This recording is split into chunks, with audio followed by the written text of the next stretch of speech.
What are you doing with all of it? We're selling it. For little kids? Don't miss NFL Game Day Morning, Thanksgiving Day at 10 a.m. Eastern.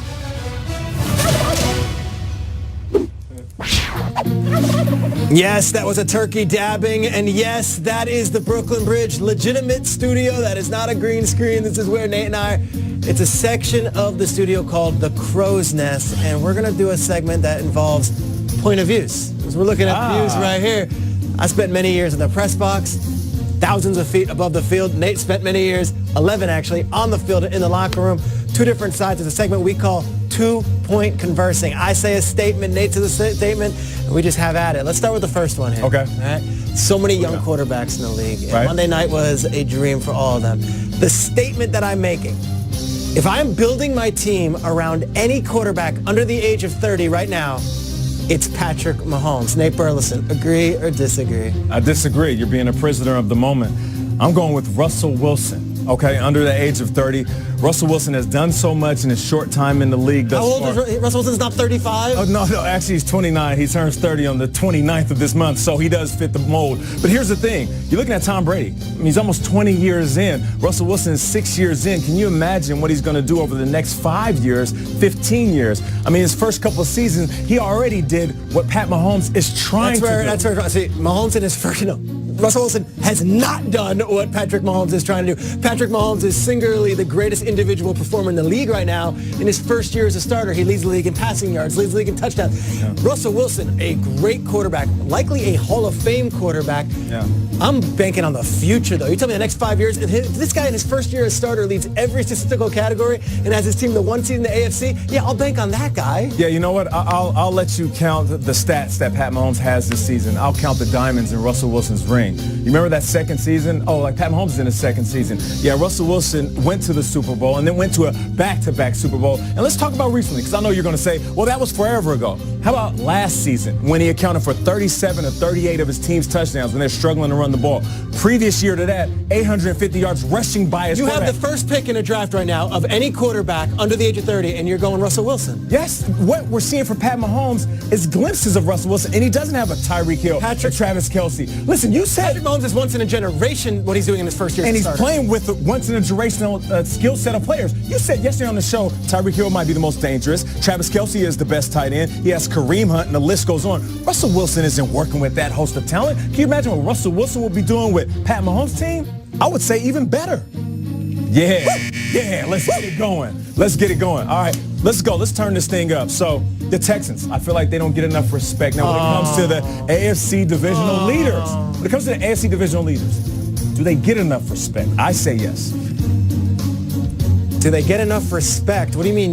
We're now at 8:51 a.m. on our show. We haven't even mentioned them on the third day of the week. The Texans have 7 straight wins. No one's talking about it. And there's a reason for that. Why? Go beat somebody. Go do it. The 7 wins, to put them in the same conversation as the Chiefs, the Patriots, and the Steelers, we can't yet because perennially they're 0-5 all-time. Bill O'Brien versus Bill Belichick. Okay. The Steelers, come on, that's a huge offense. It's there every year. The Texans, time and time again, we get excited about them. And they get to the playoffs, and then we get what we get. It's either a wild card divisional round, and they don't get over the hump. I will give them respect, but as of right now, the Chiefs are the greatest show in sports. The Steelers are a team that's there every year, and they deliver, and the Patriots are the Patriots who own them. You start off by saying that they have the 7 straight wins. The other teams haven't done that. And you want to talk about quality wins. What about the terrible losses these other teams have faced? The Patriots, you keep mentioning, okay, but they lost to the Lions and the Titans. How about the Steelers, though? The Texans lost to the Giants this year, if we're going to go back in time. Okay, you got to go way back in time to talk about their losses. As far as star power, they bring that to the table more than anybody. You want to mention getting after the quarterbacks, 28 sacks. Like they're getting after QBs in star power, pure star power. Deshaun Watson, electric. DeAndre could be the best at his position at wide receiver. J.J. Watt could be the best at his. And I haven't mentioned the host of guys that are complimenting these individuals. We don't talk about the Texans despite 7 straight wins. It's not because of some conspiracy theory.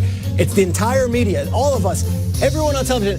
No one is talking about the Texans. Why is that? What are we waiting for? Well, I'm asking you. How can we sit on this show and say, you know what, let's enjoy the ride of the Chicago Bears because everybody needs to appreciate what they're doing. Well, appreciate the darn Texans who have a 7 game. You know how hard it is to win 1 game? They won 7 in a row. I will. Like, let's forget the past. That was the beginning of the season. Everybody's different since then. 7 in a row. here we are, almost 9 a.m. on the third day of the week, and we finally talked about the Texans. You're telling me that, okay. They don't all get right. enough respect. First place, show them some love. Okay. Final statement. Come January, the Chicago Bears can win a playoff game in New Orleans. Are you kidding me, Shrags? New Orleans? Have you been there? You've been there. I've never played there. I've been there on the field. There's some bad juju in that building, baby. In the playoffs, one of the toughest places to play. And here's the thing, this is me.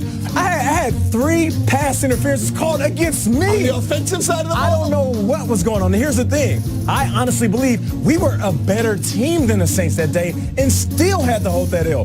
The Bears are not even a better team than the Saints' second team roster. They are playing at an unbelievable rate, especially at home. I'm not going to say anyone's going to outscore the Saints outright in one of these shootouts. I don't see it. The Rams tried and they couldn't. Yeah. But if there's any team in the NFL that plays with a different style of football than the Saints and the Chiefs and the Rams and the Steelers, it's the Bears.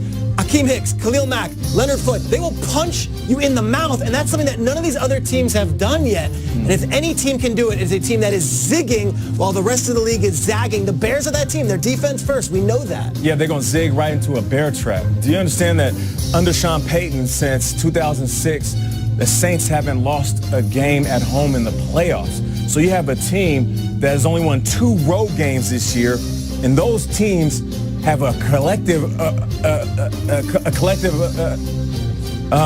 record of 5-15. Like, there's no way they have the ability to come in and face a team that's putting up 40 a clip. They're not going to put up 41. The Bears will not. Okay, so you think they're going to stop a team that's playing unbelievable? Why wouldn't they? They've got this best team. They got Khalil Mack, the best defensive player. Like, if any team is going to give them a shot in that, it is the Bears. They're the defense. Okay, so Drew Brees is taking care of the ball in an unbelievable way. Michael Thomas, who's passing the ball, unbelievable. The 2 running backs could be the best in the business, and their defense is coming along. They're all of a sudden going to shut down. If there is a defense, it could be Chicago. We were just drooling over the Rams and the Chiefs, and the Saints are better than both of these teams. You think they're going to show up and not show out versus the Bears at home? You're out of your mind.